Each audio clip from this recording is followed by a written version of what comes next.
Welcome to this Travel Ledger introduction to refunds. This refund session is aimed specifically at the ABTA member scheme. For those on other schemes, please refer to separate documentation. Before we jump into refunds, let's introduce some key dates that influence the process. Firstly, there are two distinct phases in the Travel Ledger platform as part of the ABTA scheme. The first is the collection from any debtors, and the second is disbursement to creditors. Timing hasn't changed from the old platform. Now you just have more flexibility in when you load as a seller or accept bookings as a buyer. Sellers are able to load bookings into the platform at any time between Thursday and Monday at 9:59 a.m. Sellers can load outside of these times. However, it is worth noting that those bookings will enter a later collection date. This allows buyers sufficient time to review them. Buyers are able to review the bookings from 10 a.m. on Monday until 3:59 p.m. on Wednesday. Again, buyers can review bookings at any other time if a seller has loaded early. However, these are the times that work with the collection date. A settlement starts at the collection date, which is Wednesday at 4 p.m. From there, the direct debit collection is executed on Friday. Funds are cleared and dispersed the following Wednesday before being received by the creditors on the Friday. Now we've asserted the timeline, let's take a look at some examples in the Travel Ledger platform. Here we have an example buyer agency.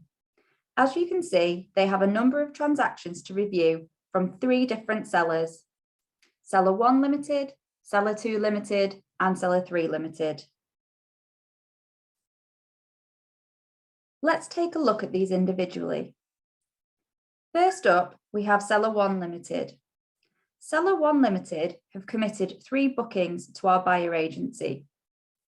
If buyer agency accepts all 3 of these bookings, none of which are refunds, they will owe Seller 1 Limited £300 on collection day. Next, we will review Seller 2 Limited. Seller 2 Limited committed 3 bookings to our buyer agency, 2 positive amounts and 1 refund.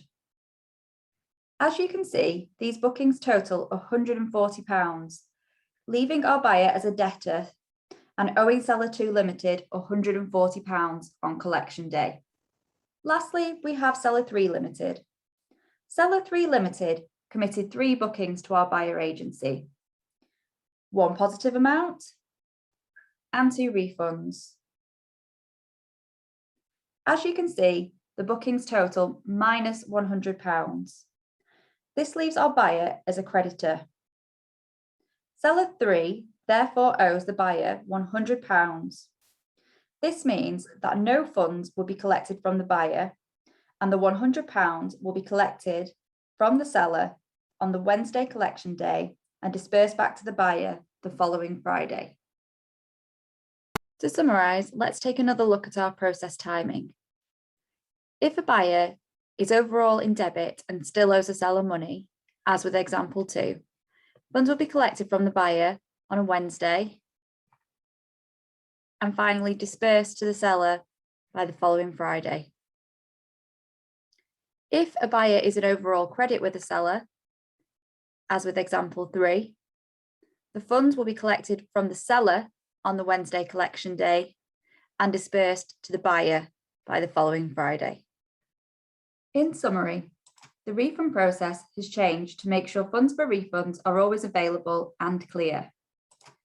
If a buyer is an overall debit, the amounts are deducted and only the difference is collected from the buyer. If a buyer is an overall credit, the difference is first collected from the seller and the buyer is refunded when all disbursements take place.